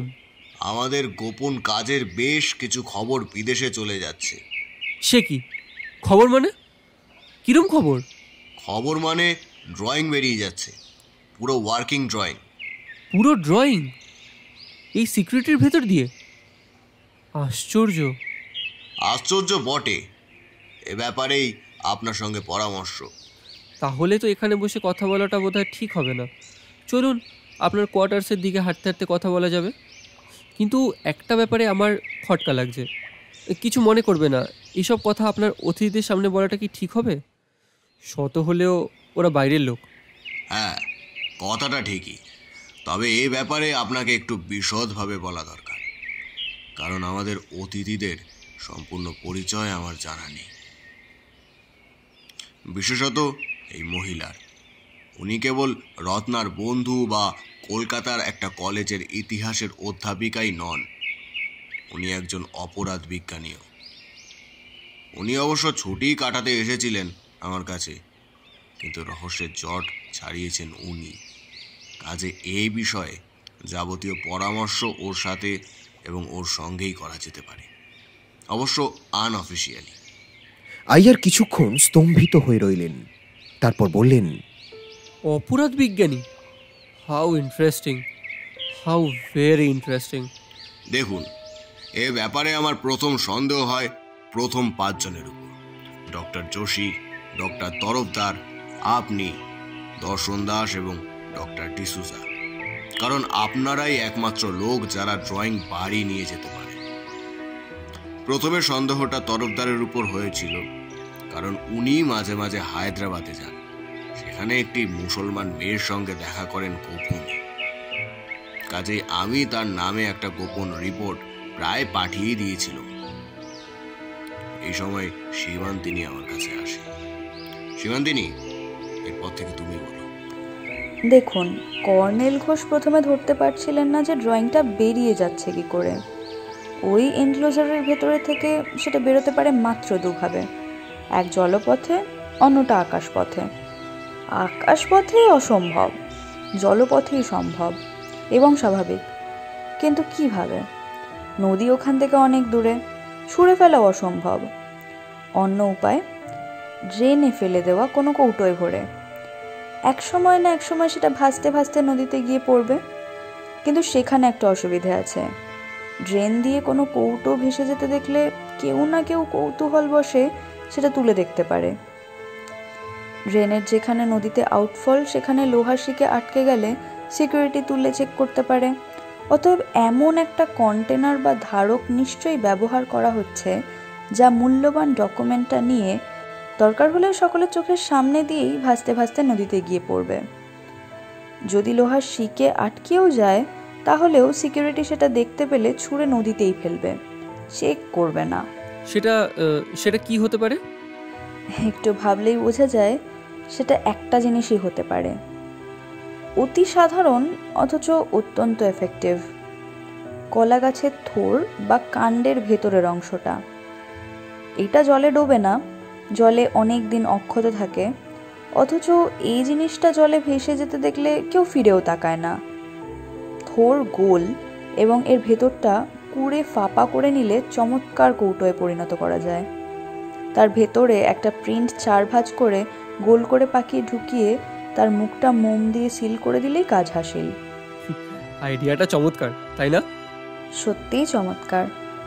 এখন প্রশ্ন হলো, এই কাজ কার পক্ষে করা সম্ভব?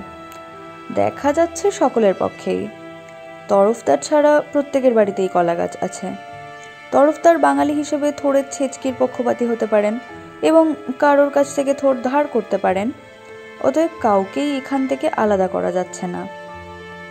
এবার দেখা যাক প্রত্যেকের অতীত জীবন থেকে এমন একটা কিছু দুর্বলতা বের করা যায় কিনা, যা ভাঙিয়ে অন্য কোনো দেশের রাজশক্তি তাকে গুপ্তচর বৃত্তিতে টেনে আনতে পারে। দেখা যাচ্ছে এখানেও একমাত্র আপনি ছাড়া আর সকলেরই অতীত বা কোনো ক্ষেত্রে বর্তমান সেই দুর্বলতা যোগান দিতে পারে। যথা প্রথমত ধরুন ডক্টর যোশী। কোনো অজ্ঞাত কারণেই মাঝে মাঝেই প্রচণ্ড রেগে যান, অথচ স্বভাবত তিনি শান্ত, ভদ্র এবং বিনয়ী। পরে জানা গেল তার ছোট জামাই সিআইএর সঙ্গে যুক্ত, অতএব তার স্নায়ু প্রায়ই উত্তেজিত হয়ে পড়ে। দ্বিতীয়ত ডক্টর তরফদার। দীর্ঘদিন বিপত্নিক, অথচ তার স্বাস্থ্য আর প্রকৃতি তাকে ব্রহ্মচর্য পালনে নিশ্চয়ই পদে পদে বাধা দিচ্ছে। তিনি একটি চমৎকার মেয়ের প্রেমে পড়েছেন, তার সঙ্গে গোপনে দেখা সাক্ষাৎও হচ্ছে, অথচ তার শ্রদ্ধেয় বদ্রাগী পণ্ডিত কিন্তু গোড়া বাবার ভয়ে এবং তার অপমান হবে ভেবে বেশি দূর এগোতে পারছেন না। মেয়েটি মুসলমান এবং ধর্মভীরু। এটা হতেই পারে কোনো বিদেশি রাষ্ট্র তাকে ধোঁকা দিয়ে তার মাধ্যমে তরফদারকে দহন করছেন। যদিও আমরা জানি যে মেয়েটির দেশপ্রেম সন্দেহাতীত এবং খুব সম্ভবত তার বাবার কাছ থেকে যে বিষম বাধা আসবে বলে ভাবা হচ্ছিল তা আসেনি, তবুও সন্দেহটা যায় না, কারণ মেয়েটির অন্যত্র কোনো অন্য দুর্বলতা বা এক্সপ্লয়টেশন হচ্ছে কিনা সেটা আমরা জানি না। তৃতীয়ত দর্শন দাস। কোনো একটি কারণে তাকে ব্ল্যাকমেল করছে কেউ, অতএব সবসময় তার অর্থাভাব। যদিও তার প্রয়োজন কম এবং অন্যায় দারিদ্র্য তিনি বিনা অভিযোগেই বহন করেন, তবু টাকাই, অনেক টাকার লোভ। শাহানার মতো স্ত্রী থাকা সত্ত্বেও সামলানো কঠিন হতে পারে। চতুর্থত ডক্টর ডিসুজা। তারও দর্শন দাসেরই অবস্থা, অর্থাৎ অর্থাভাব, কিন্তু ব্ল্যাকমেলের জন্য নয়, নিজেদের স্বভাবের জন্য। স্বামী স্ত্রী দুজনেরই উড়নচণ্ডী স্বভাব। কাজেই হিসেবপত্র করে খরচ ওই সংসারে হতে পারে না। সেই জন্যই গাড়ির অমন দশা, জামা কাপড় অপরিষ্কার এবং মাঝে মাঝেই স্রেফ কলা খেয়ে একবেলার ভোজন পর্ব শেষ করা। নিজেদের স্টাইল বজায় রাখতে এরকম অবস্থায় অনেকেই পড়েন দেখেছি। অতএব তারও টাকার দরকার। পঞ্চমত আপনি। আমি? হ্যাঁ, আপনি। আপনার অতীত কিন্তু আমরা কেউ জানি না, একমাত্র একটি বাঙালি মেয়ের সঙ্গে আপনার ব্যর্থ প্রেম ছাড়া। সেটার কথায় পরে আসছি, কিন্তু আপনার অজ্ঞাত অতীতও আপনার প্রতি সন্দেহ বাড়ায়, কমায় না। অতএব দেখা যাচ্ছে অতীত ঘেঁটে এ রহস্যের জবাব পাওয়া কঠিন। সুতরাং হয়তো কলার ভেলাটা অনুসরণ করলেই এর উত্তর পাওয়া যেতে পারে। মানে মোডাস অপারেন্ডি বিশ্লেষণ করলেই কিছু আলো হয়তো দেখা যাবে। আপনি বিশ্লেষণ করেছেন? হ্যাঁ, করেছি। থোড়ের খোলের ভেতর প্রিন্ট ভরে ড্রেনের জলে ফেলে দেওয়াটাই শেষ কথা নয়, সেটা জল থেকে উদ্ধার করাও খুব জরুরি। সেটা কে করে এবং কিভাবে? সকলের সন্দেহ এড়িয়ে সে কর্মটি করতে পারে একজনই। সে এখন জেলে। মানি একজন স্থানীয় লোকও হতে পারে, নাও হতে পারে। তার বাড়িতে কালকে রেড হয়েছে, সে ধরা পড়েছে। তার কাছ থেকে অনেক কথাই জানা যাবে। কিন্তু যদি সে স্থানীয় লোকও হয়, তাহলে টাকা খেয়ে তার মুখ বন্ধ রাখায় কোনো আপত্তি থাকার কথা নয়।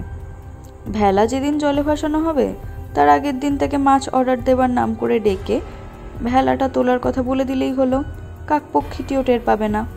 এটি কিন্তু আপনাদের 5 জনের সবাই করতে পারেন না। সম্পূর্ণ নিরামিষাশী ডক্টর যোশী এখানে এসেই বাদ হয়ে যাচ্ছেন। বাকি 4 জনের মধ্যে দর্শন দাসও বাদ হয়ে যাচ্ছেন, কারণ মাছ কেনার পয়সা তার নেই, তিনি কখনো অর্ডার দেন না। সবাই জানে তার কপালে মাছ খাওয়া জোটে আপনার কৃপায়। হয়তো এই একই কারণে ডিসুজাকেও বাদ দেওয়া যেতে পারে। যে 2 জন বাকি রইলেন তার মধ্যে সবচেয়ে উজ্জ্বল ছবিটি কিন্তু আপনার। বলে সীমন্তিনী একটু চুপ করল। আইয়ার নীরবে মাথা নিচু করে হাঁটছিলেন। নিরুত্তাপ কণ্ঠে বললেন, থামলেন কেন? বলে যান। আপনার কয়েকটা জায়গায় ভুল হয়েছিল। কিরকম? প্রথমত, আপনার সামান্য ছুতোয় আমাদের দেখতে আসা। তবে আপনি আমাকে সন্দেহ করেননি, পরিতোষকে করেছিলেন। কিন্তু পরিতোষকে দেখে আপনি নিশ্চিন্ত হয়েছিলেন, এই ভেবে যে আমরা নেহাতি বেড়াতে আসা অতিথি। আদতে অবশ্য আমরা তাই ছিলাম। এই নিয়ে নিশ্চিত হয়েছিলেন বলেই আপনার দ্বিতীয় ভুলটা হয়। আপনি চিন্তা না করেই আমাকে একটা কথা বলে ফেলেছিলেন। কি কথা? আপনি বলেছিলেন আপনি বাড়ি ফিরে পুজো সেরে বিনা নিয়ে বসেন।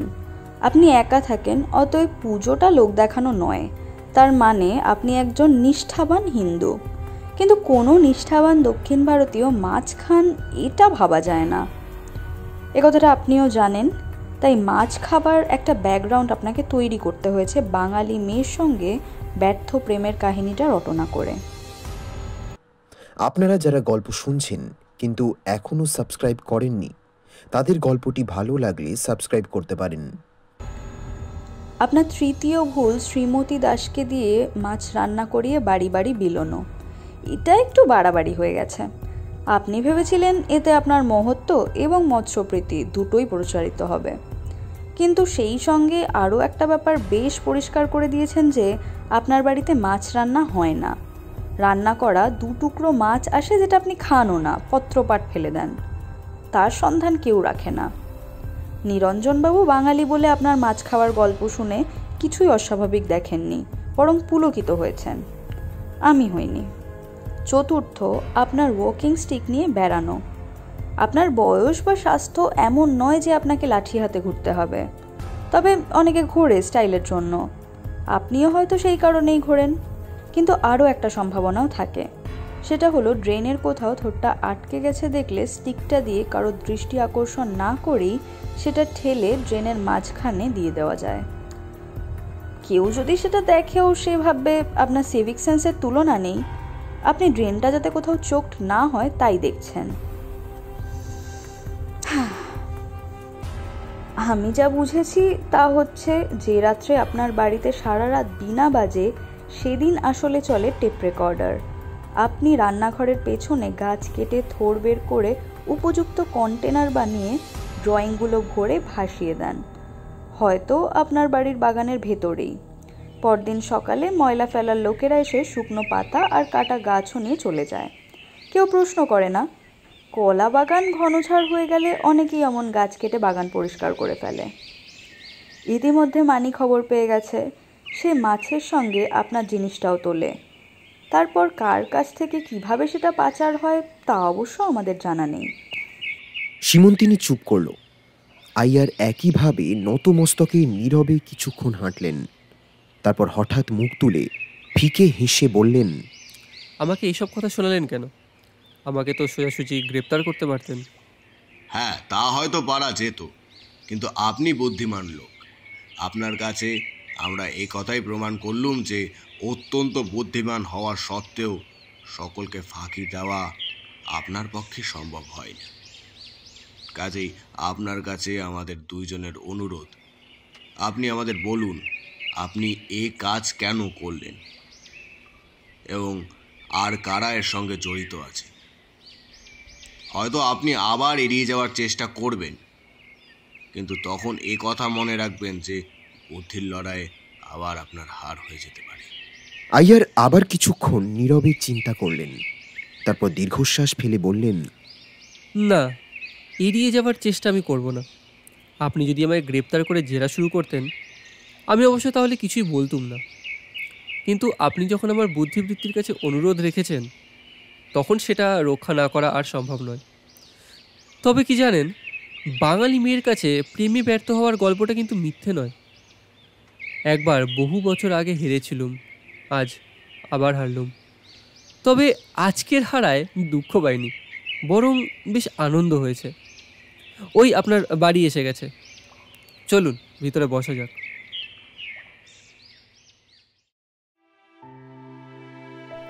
শেষ হলো আমাদের আজকের উপস্থাপনা রহস্যের জাল।